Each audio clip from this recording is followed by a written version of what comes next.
Your program will begin shortly. Launch sequence. Activate.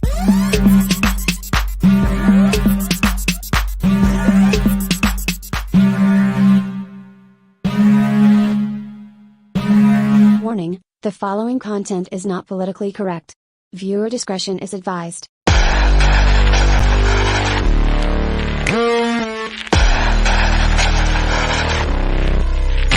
Welcome back to the channel today, everyone. So I am your host, Sarah Higdon. This is Transform to Freedom. I am happy to be here, y'all. I am actually a little bit tired, though. I've been going hard for a couple weeks now. It's been a good busy couple weeks. So if you didn't see yesterday, the second episode of Jubilee that I was on came out. I just filmed a reaction video to that, so I will get that edited and up to you fairly quickly. But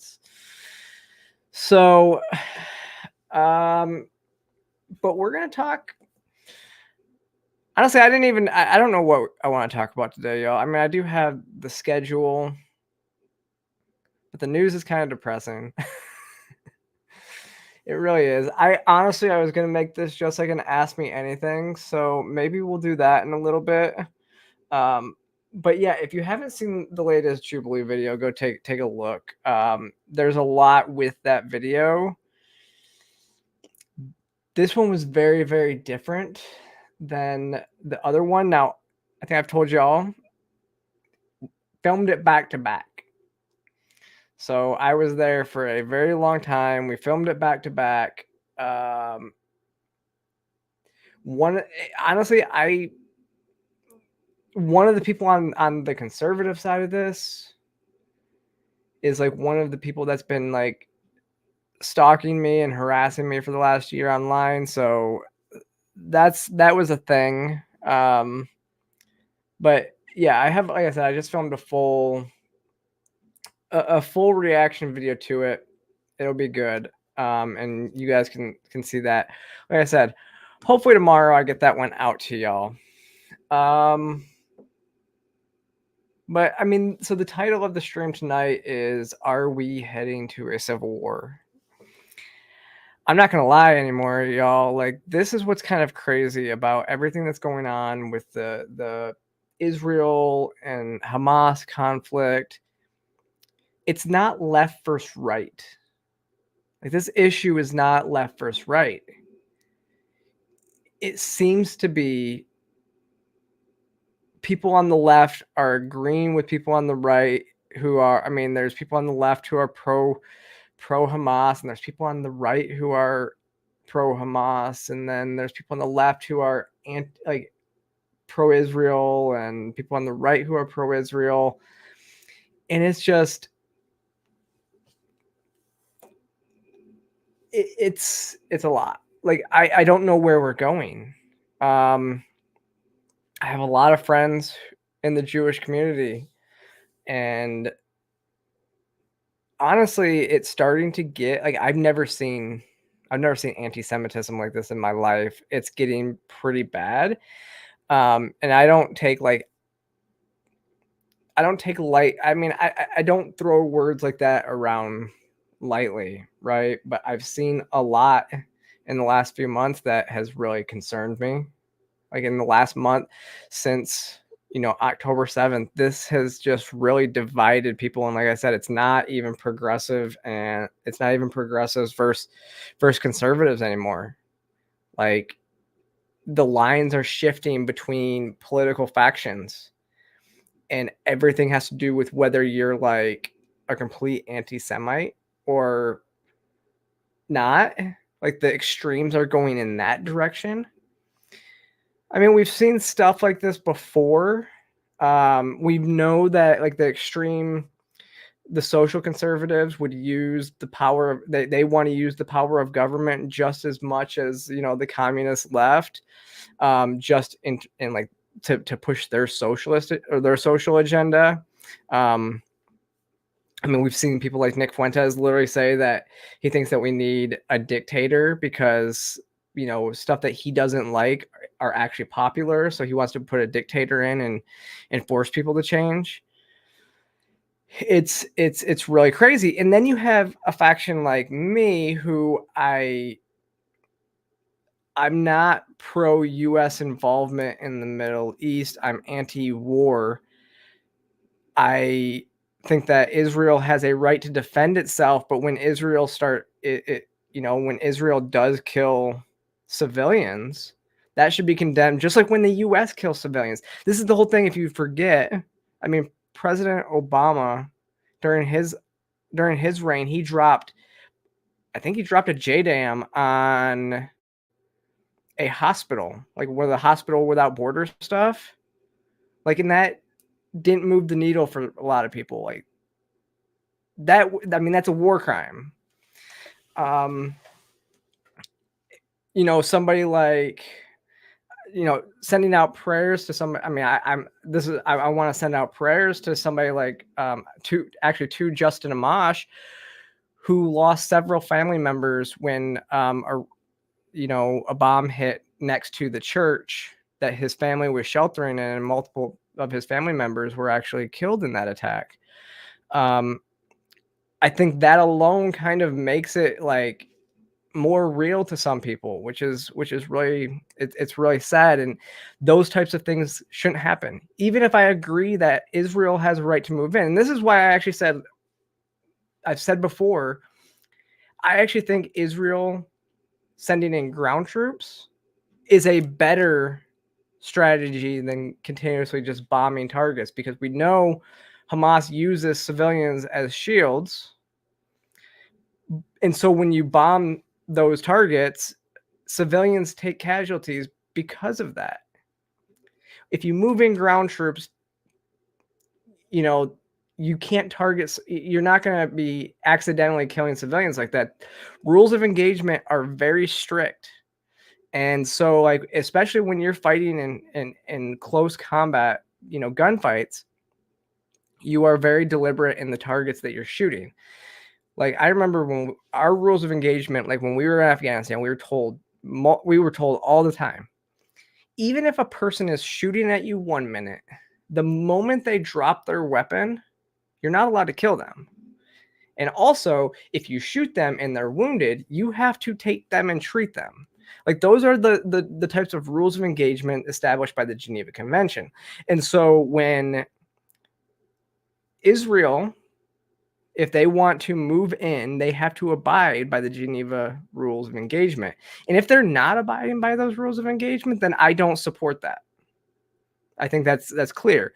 But they have a right to move in and secure the region. And so there's this clear line but a nuanced opinion like I have, it's probably not accepted by either of the extreme sides, because either of the extreme sides will then take it and say that I'm on the other side. So I don't like it. I don't like what's happening right now. And then we are seeing all these demonstrations across the country. Like I said, I've never seen this before. There's such a faction that has been lying in wait for so long for something like this to happen, like the attack to happen, so that they can start protesting in favor of Hamas, in favor of terrorism.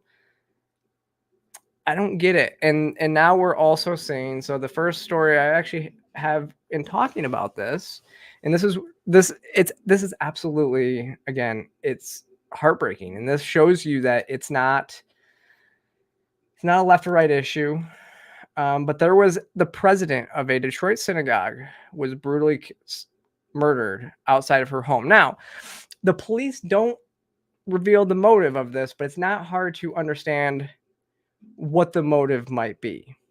And it doesn't matter what your political beliefs are, because what's interesting, this woman was actually very well known because she worked on Democrat campaigns in Detroit.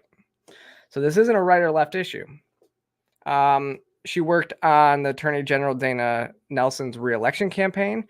She also worked for Congresswoman Elisa Slotkin. And there was one more that I saw too. But she was very well known, and she was what's crazy to me is she was listed in the Detroit Free Press or Detroit Jewish News as one of the 36 under 36 in 2017 because she was the founder of the Muslim Jewish Forum in Detroit and extended a hand to try to create. Yo, I don't know what's going on with my camera. I don't know why it keeps popping up like thumbs up and stuff. I need to figure this out. 1 second. This is so weird. I'm gonna get balloons coming behind me here pretty soon, and I don't know what's going on. Is it an effect? I don't. So weird.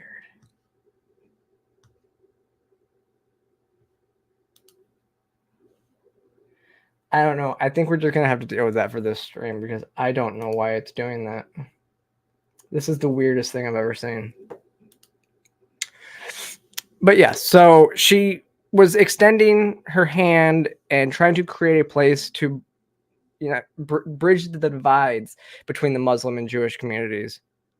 And so it's hard to imagine that this was not a targeted attack.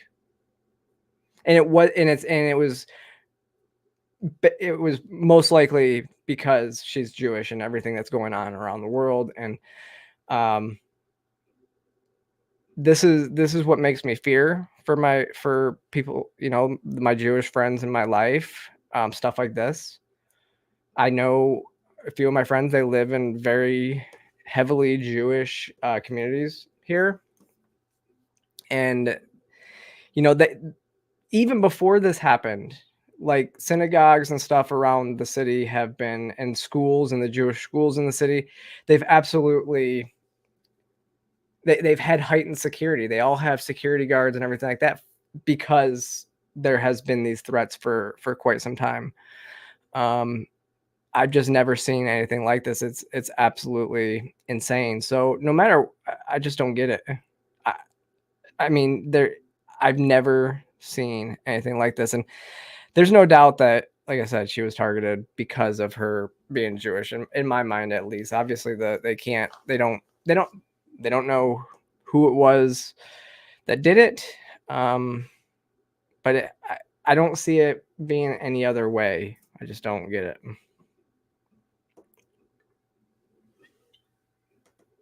Yeah, I'm drinking tonight, so y'all know. It's been a long week, like I said. I know it's only Monday. No. But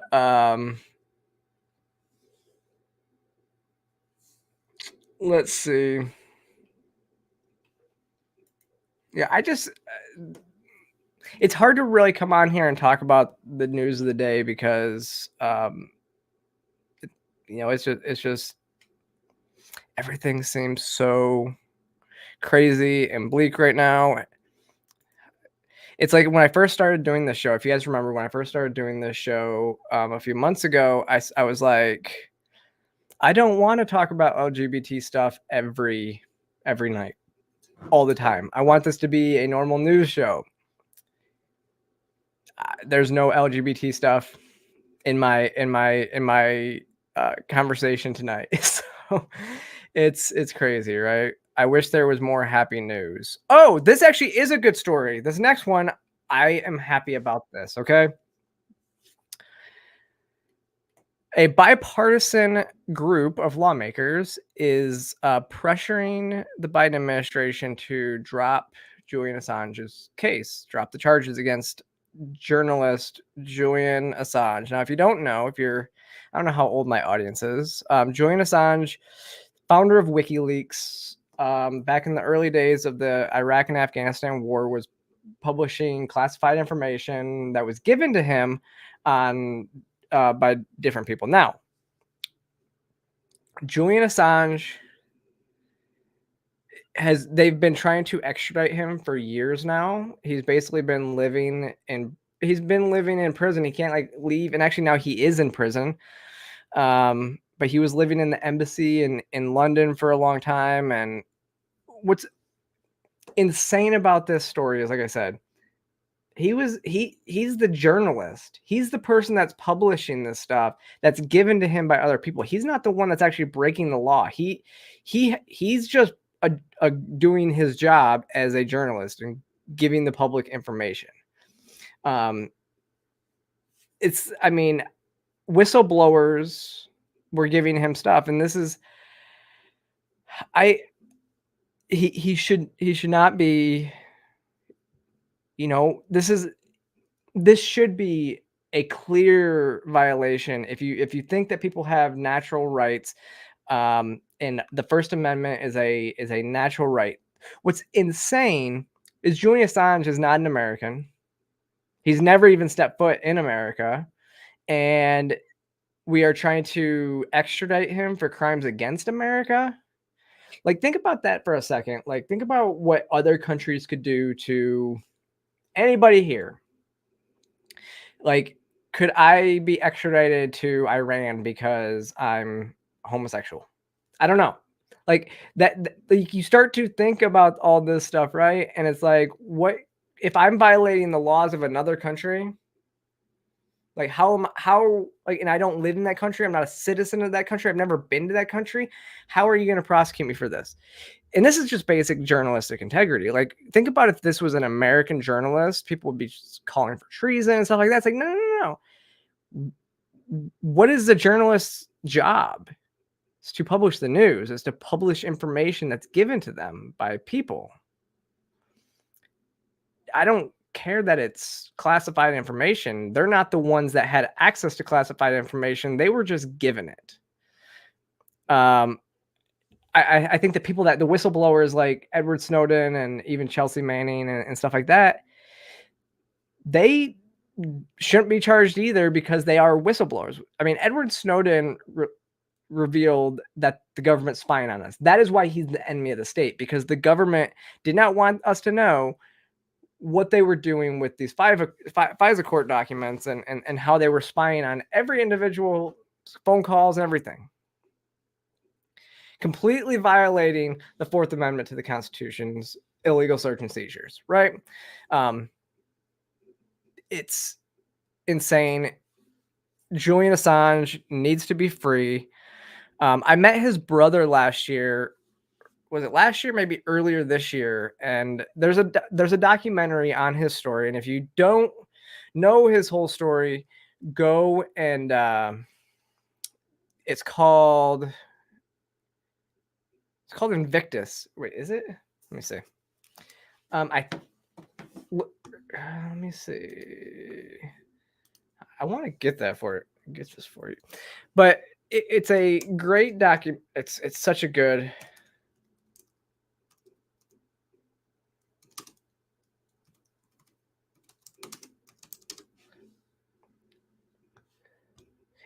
No, it's called Ithaca. Wow, that was different.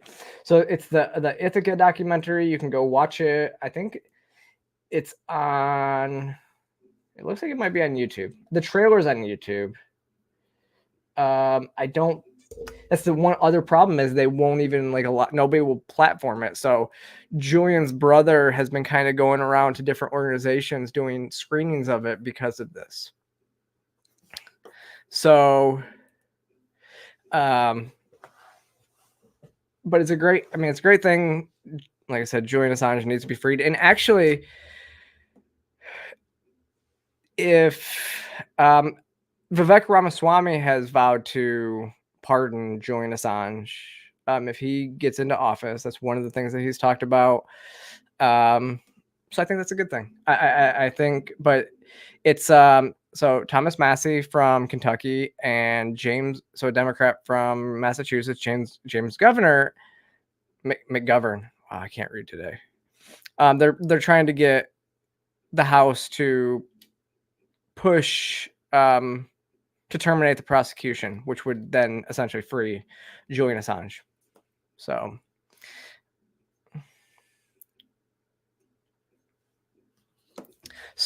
Luke, let me see. This is actually a good point.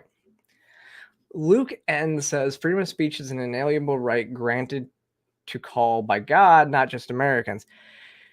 Yeah, this is what has frustrated me, and I commented actually on the DeSantis campaign. So Ron DeSantis posted on Twitter yesterday that basically, I think there was a video that he said that if you're in a university and you are expressing pro-Palestinian sentiments, then you should have your visa revoked. I don't agree with that. I may vehemently disagree with what these people are saying, but I don't feel, I feel like free speech and our rights are endowed by our creator and not by government.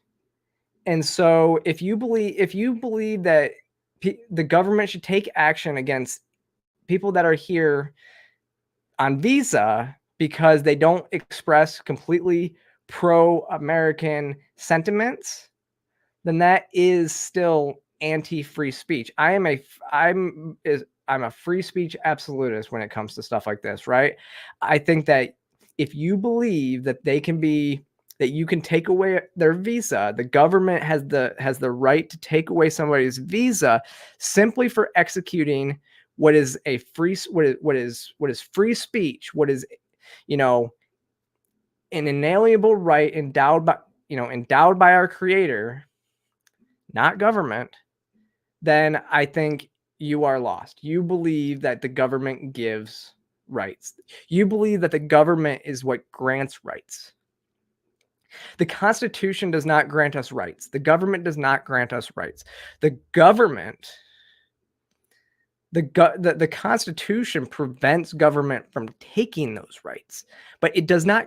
It's just the place where those rights are enumerated for our protection. Everybody in the world has these rights, and governments can only trample on them. And so if you think that it's right for us to, have people that are here on visa and take away that right, take away them being here simply because they execute what is a constitutionally protected right, what is endowed by our creator, then you're not for free speech. You are for government rule. And you would throw the Constitution in the garbage if you would throw the Constitution in the garbage if you could, in order to enact your policies on everybody. Yeah, I'm so done with the DeSantis campaign at this point. I think a lot of people are seeing it right now. I don't know where he goes from here. I mean, the Republicans in this race are absolutely insane as well. I mean, going back to the Hamas Israel stuff, like, Nikki Haley is showing truly who she is right now with this stuff.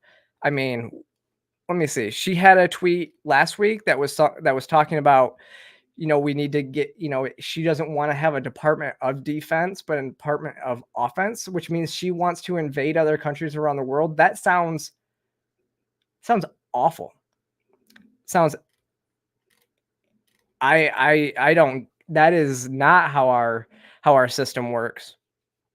Here, this tweet right here, she says, anti-Zionism is anti-Semitism. It's not. And actually, I love Spike Cohen. So Spike Cohen says, no, it's not. And according to Nikki's logic, disagreeing with Spike is anti-Semitism because Spike is Jewish. And so, yeah, I like I said, like a true neocon, Nikki Haley's campaign relies on the death and destruction of foreign places to keep it relevant. You know what, Nikki? I like, if you are all about taking offense, like using our troops, and where is this? Did I have that? Did I retweet this? Let me see. Actually, Ali London had a great post too. I agree that we are seeing history repeat ourselves right now, in a lot of ways. Where is that? Ashley St. Clair had a great post earlier today, which I fully agree with. Let me see. Sorry, I'm just scrolling my Twitter feed. All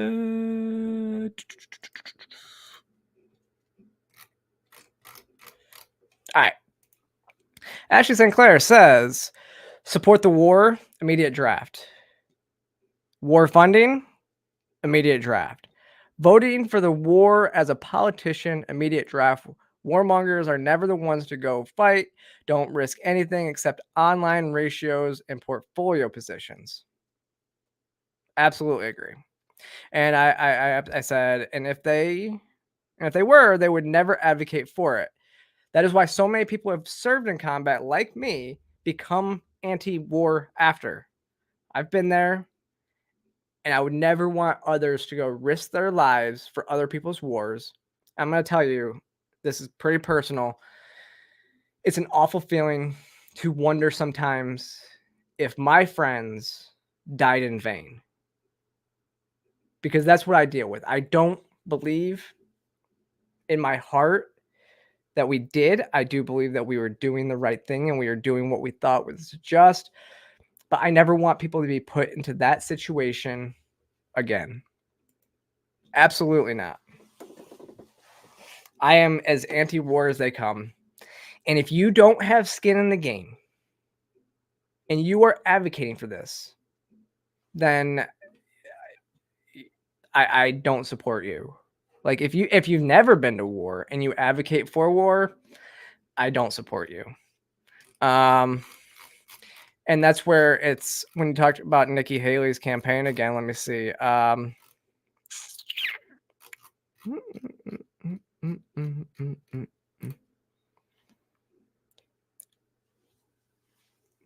Like neocons need war to remain relevant. It is what makes them money. The military industrial complex gives them so many kickbacks and they profit off death and destruction. Yeah, I can't stand people like Nikki Haley at all. She is one of the worst. Mike Pence is right up there with her. I mean, honestly, like we talked about a few weeks ago, on that debate stage, every single person there was a neocon. I don't support foreign invasion. Literally, the reason why, I mean, my political beliefs on this, I am a minarchist, which means that I believe that the only reason why we have a federal government should be to provide a defense force to defend our borders from foreign invasion. Otherwise, we would be in a perpetual state of Afghanistan where we're constantly being invaded and having to fight off foreign invaders with our AR-15s. I don't think that's the way to go. So that's why I'm not an anarchist in the political sense of anarchy. That's the only reason. I don't believe that we should be pushing and going and attacking other countries. I don't think we should be invading other countries because that never works out well. All it does is destabilize everything around the world. Look at, I mean, just Afghanistan and Iraq should have taught us that we don't ever leave things in a better place than what we found them. So we might as well not go and destroy everything in the first place. My opinion. But like I said, I do support Israel's right to defend their land, just like I believe in our right to have a force to defend our land. It's basically it. It's as simple as that. I don't know how I went on that rant, how I got on it, but that was good.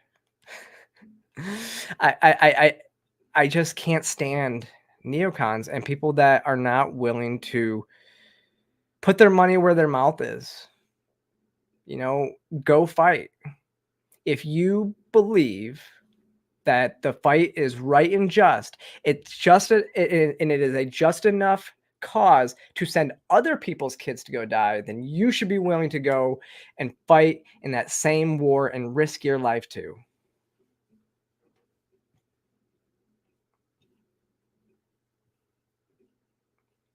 So that said, we're going to do a hard transition into the next story, which is another staffer on Capitol Hill was robbed at gunpoint in Washington, D.C. I think this is like the 4th or 5th time this has happened this year alone, where somebody who works on Capitol Hill has been robbed or beaten or, been the victim of a violent crime in D.C. This time it was Alabama Senator Katie Britt's, one of her staffers. The suspect basically walked up, pointed a gun in her face, and told her to give her keys and her bag and everything and took off with it. Thankfully, she's safe and she's okay. Obviously, probably still traumatized from this event. But this is what happens this is happening all the time in Washington, D.C. Honestly, I was in D.C. a couple weeks ago.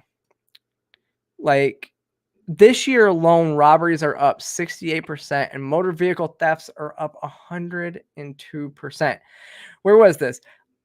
This was back in earlier this month. Representative Henry Seller from Texas, Democrat from Texas, was carjacked when 3 armed men stole his vehicle.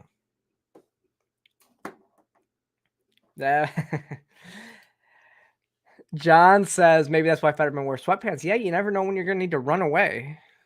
But in June, there was a staffer for Brian Finstead who was attacked on his way home from the congressional baseball game. And then one of Rand Paul's staffers was stabbed in broad daylight, not far from the Capitol. Like, there's like nowhere in DC that's safe. And right now, this is the report. So this year, violent crime is up 39% from last year. That is a lot. That is a lot of instances. And that's this time last year, right? I think I might have told y'all this story. When I was there in February, I was staying with, I was there. I did the anti-war rally in DC in February. And that was the first time I was on Timcast. I also filmed Matt Kibbe's show, Kibbe on Liberty, who I now work for at Free the People. So go check that out. And I was staying with my friend Laura. And if you know Laura is also a trans person who is an activist who is speaking out against this stuff as well. Shout out to Laura. But I was staying at her place when I was there. And we were out on Saturday night and we went out to a restaurant, or it was kind of a restaurant. They were doing karaoke. It was kind of a bar. We were standing outside after it kind of closed and we were kind of chatting with some people when gunshots went off, like literally on the other side of the car, like where we were standing. I'm like, I haven't been shot at since Afghanistan. And only there I ever took, indirect fire. I never had small arms shot at me when I was there. And even if I would have been most likely in an up armored vehicle. So that was crazy. And so, yeah, that's the only time I've ever had that happen. I mean, I live in Atlanta and I've never experienced anything like that. Insane. So yeah, I don't know. I was, like I said, I was just in DC a couple weeks ago, and it's just, you just never, you don't know when something like this is gonna happen. Like when I was in DC, like one of the people that I know was gonna walk home one night, and we're like, no, we'll drive you. We will give you a ride, especially since this is happening. I wouldn't be walking anywhere at night there. Thank you so much for the super chat. LS420 Stoner says, I've got to ask, isn't current crime statistics and the feds actively violating our rights proof enough that democracy has failed us and we need a Caesar to fix our society? No, we don't need Caesar to fix our society. We actively need these cities to get rid of their anti-Second Amendment laws and allow more people to carry firearms so that criminals are less likely to attack people because they're afraid that somebody would be armed. Now, think about this for a second. We actually saw this in Chicago when some of their laws were when they eased some of the restrictions on carrying firearms and stuff in Chicago. We saw less crime. We saw the crime rate actually drop a little bit. Like home invasion started dropping because criminals are like, I don't know what houses now have firearms, so there's no easy targets. So then they're less likely to, risk their lives going into a situation, robbing homes, because they're not easy targets. So if more people in the population start carrying, criminals don't know who to rob, because like if you see me on the street, do you know if I'm carrying a firearm or not? You probably don't know. You might think that because I'm trans, I probably don't believe in gun control, but guess what? Or you probably believe I do believe in gun control, but guess what? I've got my 9mm. And we have constitutional carry here in Georgia, so I use it. I carry. So that's what makes criminals think twice. When a criminal is thinking twice about who to rob, you have less incidents, right? It de-incentivizes crime. But yeah, so just another victim of violent crime, and somebody that's working at the Capitol. And it's like, you would think that like if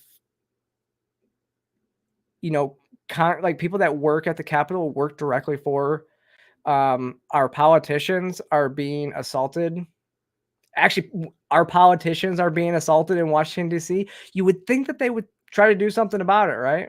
But it seems like they don't understand. They want to use this type of stuff to push gun control, but it's not that. I mean, Rand Paul's staffer was stabbed. It's not a gun. That woman in Detroit, the woman we talked about in a couple stories earlier, she was stabbed. It's not a gun control issue. It's a violent crime issue. Everybody deserves the right and should protect themselves any way necessary. Criminals have these things. We should too. So, on to the last story I actually have queued up is Alex Jones. So if you don't know what's going on with Alex Jones, oh, hey, Luca. If you don't know what's going on with Alex Jones, he was sued for defamation after one of his theories, he was saying that the Sandy Hook families, like the Sandy Hook shooting, was a hoax. And he's since taken it back. I think he's also since apologized to the families and everything like that. I've heard some stuff about like the situation that he was in at the time. He was not in a good place in his life, and it was a bad time. So that's the thing, is that he was ordered to pay over $1 billion to families, which, will they ever see that? Probably not. What they're trying to do is it seems like they just want to end this person's life. Like, how do you charge somebody $1 billion? They're going to be paying that for the rest of their lives. And the thing is,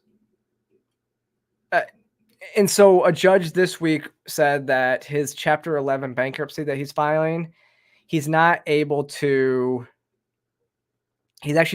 to discharge that debt in bankruptcy. So even as that moves forward, he's still going to be required. But basically he's like, so they say willful and malicious injury to another person or property are considered non-dischargeable debt and are never eligible, no matter what, during a bankruptcy filing. So there are some stuff where you can't discharge the debt in bankruptcy.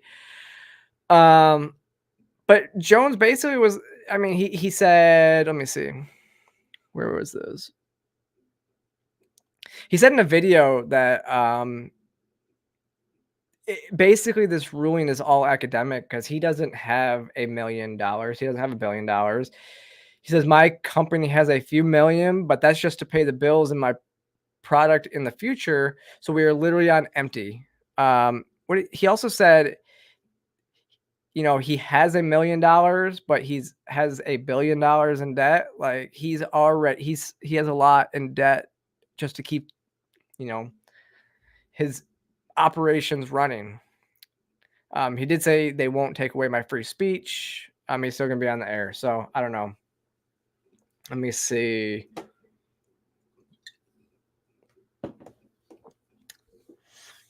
Yes, Alex, they're making the frogs gay, Jones, and again, I don't know if I'm allowed to say this on YouTube. What's interesting about that?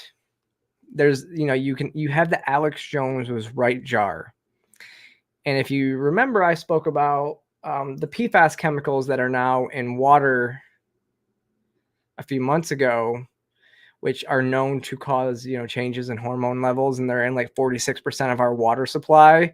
And they've also been known to do something weird with frogs. So he wasn't completely off base in that comment. He just looked like a lunatic at the time because the way that he was saying it sounded crazy. But when you start, then a few years later, it's like, was he wrong? Who knows? I'm not going to say either way, but I'm pretty sure that there is something, if you look it up, that that would say that he was kind of before his time on that one too. I used to think, yeah. And then, yeah, exactly what they're doing. It's punitive, and they want him silenced. They want. It's not even that they just want him off the air. They want to ruin his life. He will never be able to pay this debt back for as long as he lives. So, I don't know.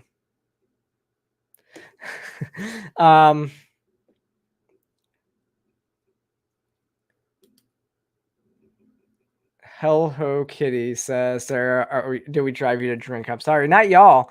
I love y'all. You are my people. You didn't drive me to drink. The situation that we're dealing with in the world right now, that's what drove me to drink tonight. It is what it is.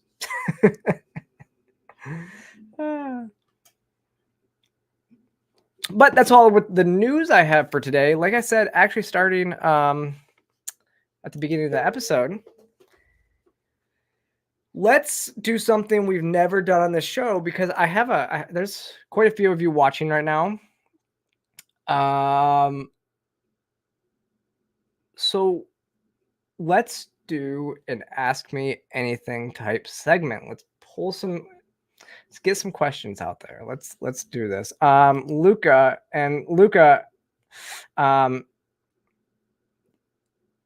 is a friend I met when I was speaking up in Wisconsin. Amazing person. She was on a Jubilee episode, the trans versus detrans episode. So definitely go check that out.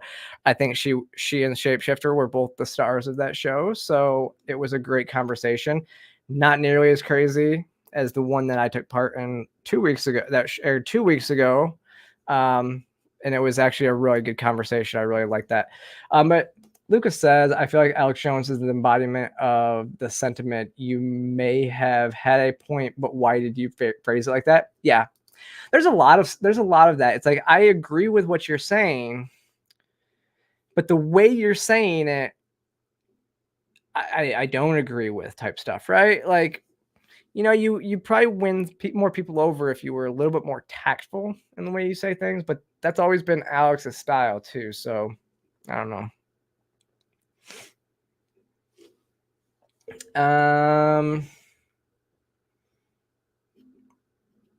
Let's see.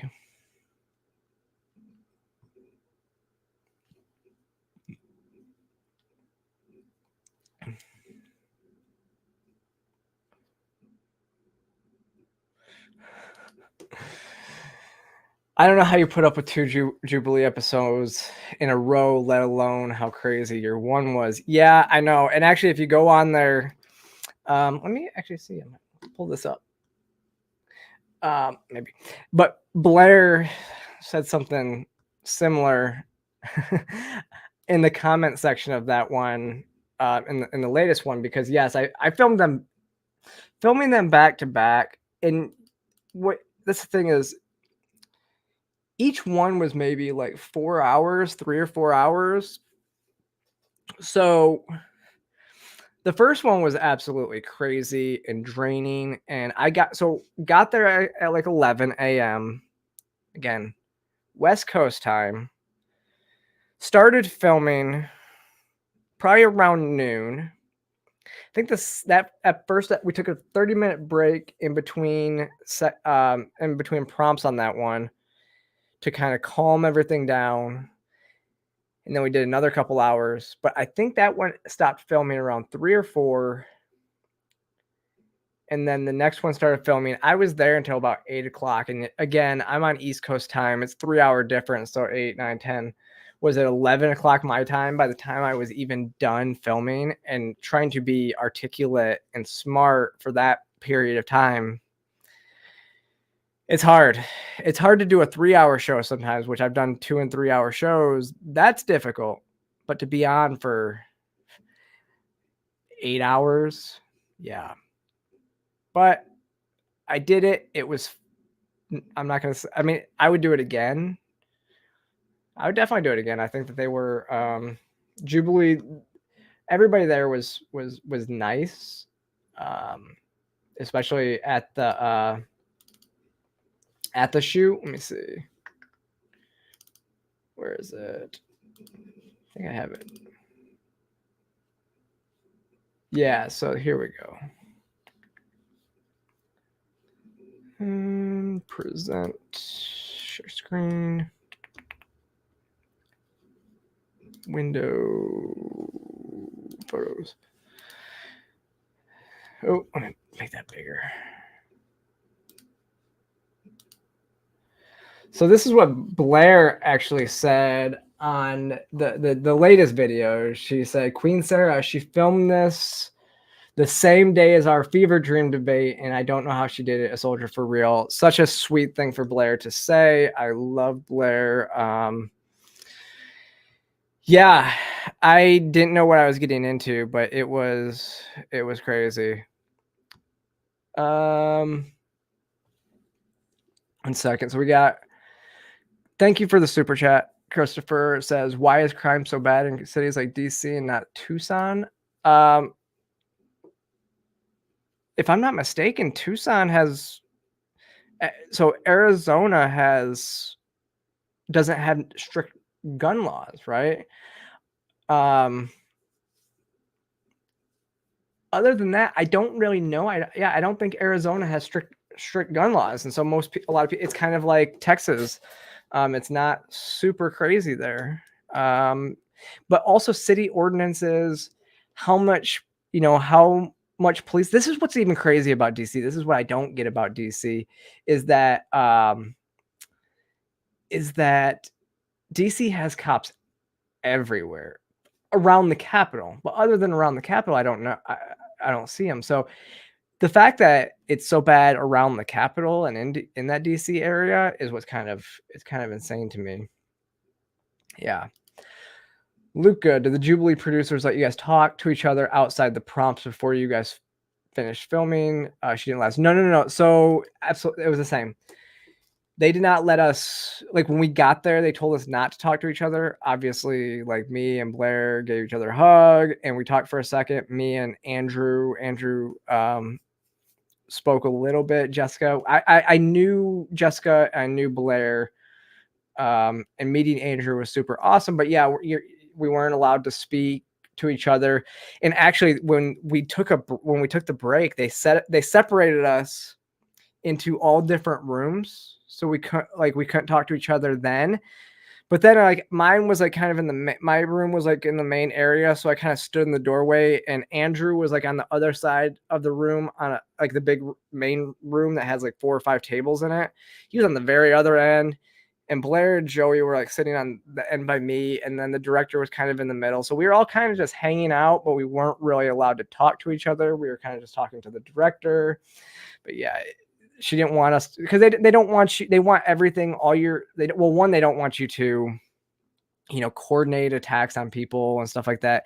They really just want you to everything to be raw and real in front of the camera. But I don't know. Let's see. Luke N says, I would love to see a show with you and Buck Angel, the lady in the blue outfit, and you were the best representations on the sides. That the mom on this latest episode was so sweet. And I talk about this in my reaction video that I talk about.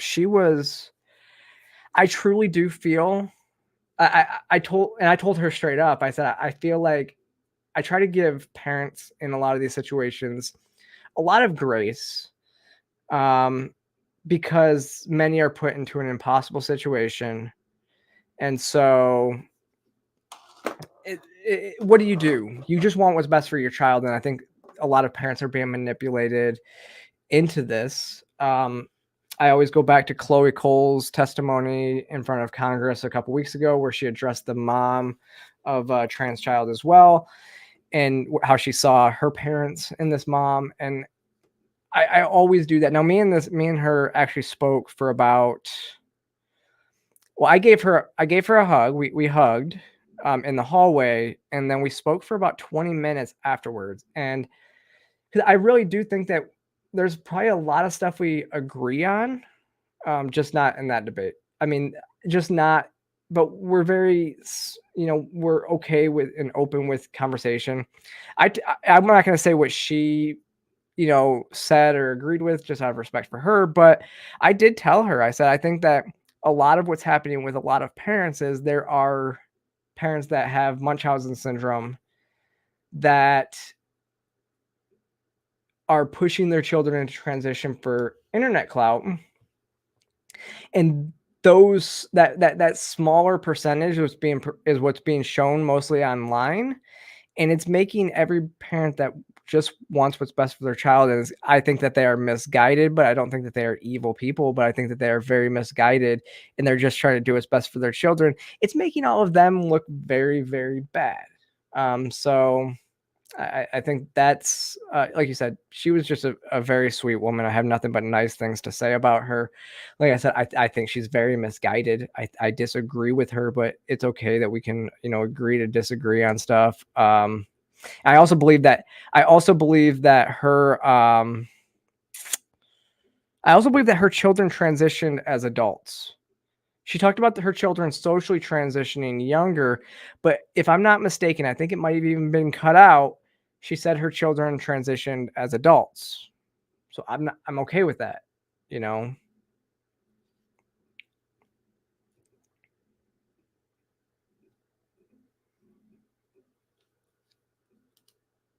Yes. They've done videos in the past. They haven't done any videos recently, which I don't blame them. There is a point when there is things that are more private online. I'll just say that from my own personal perspective. This isn't even what Blair would say. I don't know. I think she might have talked about this, but personally, there's things that relationship wise, family stuff is stuff that when you're a public person, I don't see any way. I don't like promoting a lot of that. I don't put a lot of that stuff out online because I'm a public person, but my, who I'm dating or what like that is not a public person. And so it would be, they don't need to deal with the hate that I deal with on a daily basis. Luca says, were the Jubilee people really tense when you guys filmed? Because the D-trans one, all the staff felt a bit nervous because I think they thought it would be an episode where things might go down. Well, it was interesting because, we were the second episode that they shot that day. So they kind of flipped it. So they shot the episode that they released last week first, and then they shot the one, me, Blair, and all of them in the middle of the day, and then this one was shot at the end of the day. The first one, they said, I mean, the director told me beforehand that it was kind of like it was very just, it was hard to get people to disagree. So obviously there was no tension there. Filming wise, I don't know if they were that tense. Everybody was, like I said, they were very cordial and everything like that. During filming, I'm telling you, they had to cut so much out. Like in like the prompts, like there was one time, I think it was in the military prompt, which was actually the first prompt. They literally, the director had to come out from behind the desk at one point because she had already stopped it 3 or 4 times, and she said, "I'm already in this way more than I want to be. Can we just try to get this done?" Like type stuff. And tried to talk some sense and be like, you don't want to be the person that looks like this on, you know, when these, it's not going to look good on you if you're just a combative person all the time and you're not trying to find common ground. It was interesting. I talked to some of the people, I talked to some of the camera people and everything like that, in between the 2 episodes. And one of them said he's been there, and he said that's the craziest he's ever seen it got. It was insane. Now, he did say that they did have people like security on staff on one of them, which I guess was like the police versus ex-con episode, which kind of got really tense as well, with like people even standing up and getting in people's faces and stuff like that. So that was a different episode. I haven't seen it, but I'd have to go watch. So I would go check that out. Yeah, by the end of the day, you could tell though, like the director and everybody else, they were exhausted because it was 2 exhausting debates, and I'm right there with them.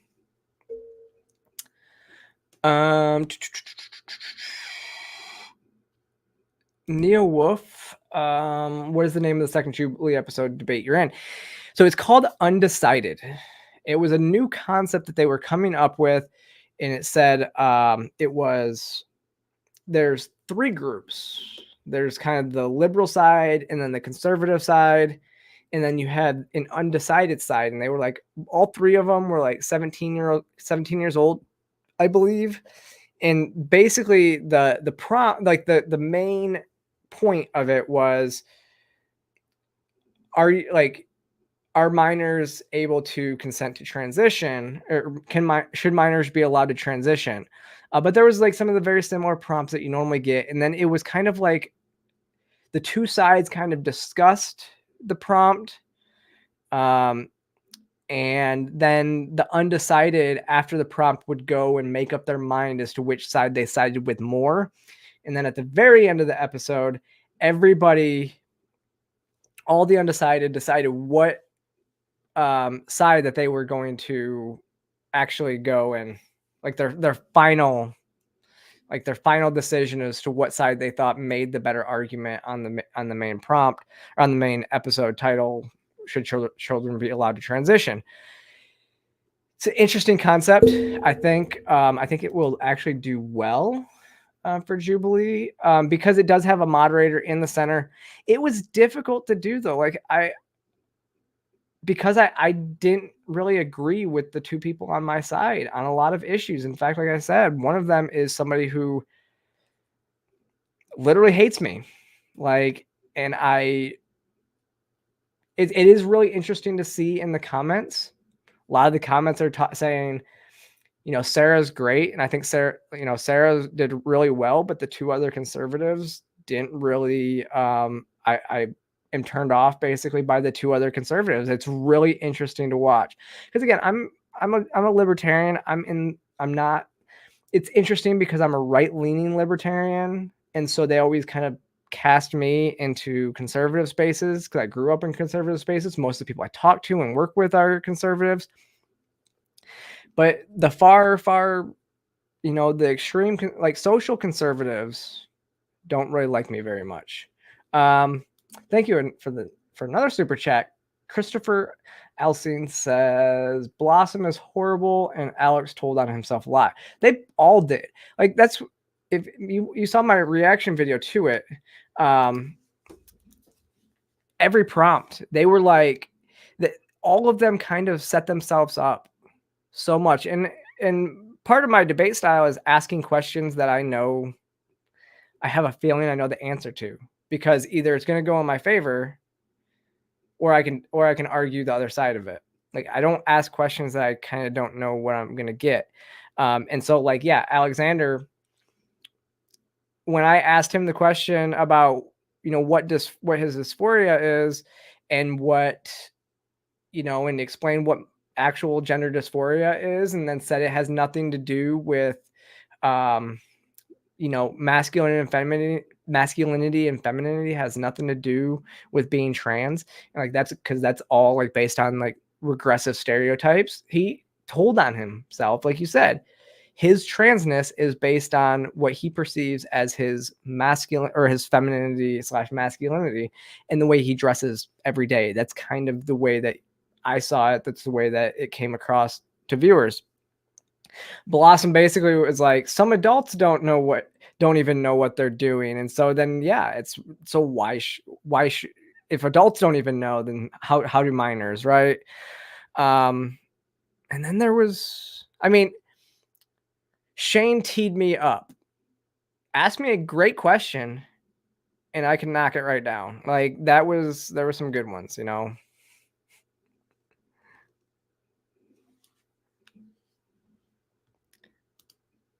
Yeah, I know.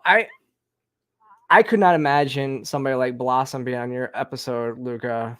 That would have been crazy. Yeah, and I think that was the thing is, your episode was very good. I really liked watching your episode. Like I said, it seemed like you had genuine people. I couldn't imagine. Yeah, I couldn't imagine somebody like Alexander or Blossom coming in there and trying to steamroll you. They tried to steamroll Andrew, sweet Andrew, tried to, bow up on him.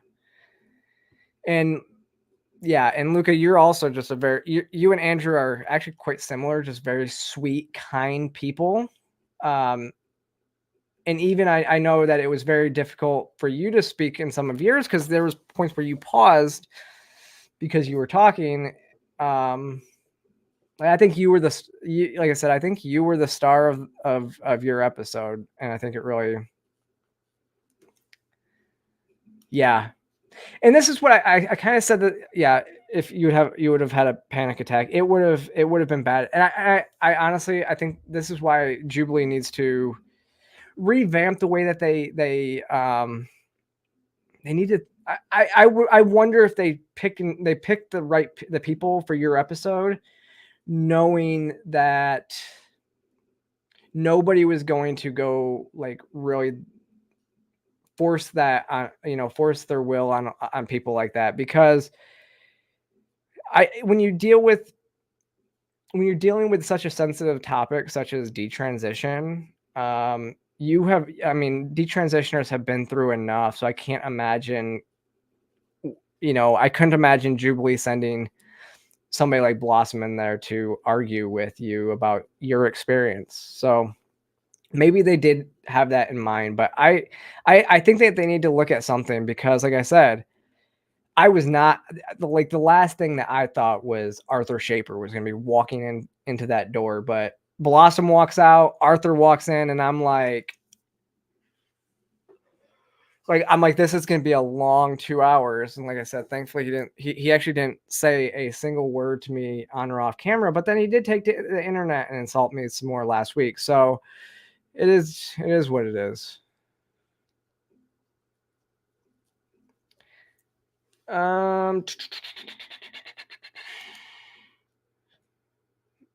The Troublemaker says, hey, are you and Chloe planning to visit Vegas for any discussions? It seems Vegas isn't a city that gets many speakers on this. I don't have any plans to come to Vegas this year. I will be there next year, probably for Freedom Fest. As I would normally do is, yeah, I'd probably be coming for Freedom Fest next year. I don't know Chloe's schedule on that. Obviously, she does a lot more stuff than I do. I'm still trying to get some more speaking events here coming up soon, but I don't have anything lined up actually at the moment anywhere. But if you know any organizations that want to bring me out there to speak, I'm always available to speak. Still wish you could have been on the episode with me, Luca. Yeah, I fully agree. I wish I would have done it too.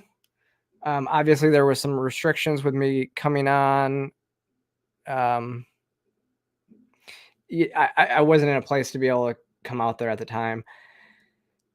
But I told them actually when they were interviewing me up for, because I was actually, because I gave them Luca's name because I knew you would be great for it. But I had interviewed for the trans versus detrans episode, and when they interviewed me for the conservative trans versus liberal trans episode, they asked me one of the things, because I did a reaction video. They said, what do you think we could have done differently? I said it would have probably been better with me on there, because I do think that we would have found a lot more common ground, because it wouldn't have been so divided, because I would have been the trans person that was agreeing with a lot of the detransitioners on a lot of the prompts. So it would have been a lot different episode, I think, with me on there. And I also, if we did have somebody like Blossom on there and I was on there, I would have been able to help defend y'all a little bit more as well, because I can handle myself and stuff like that. So yeah, it would have been a great episode. But y'all, we have hit the top of the hour and then some. And so I am going to get going. I thank everybody for joining. Again, we do this show every Monday, 7 p.m. Eastern time. I am planning on putting out my reaction video to this new one tomorrow, to this new Jubilee episode tomorrow.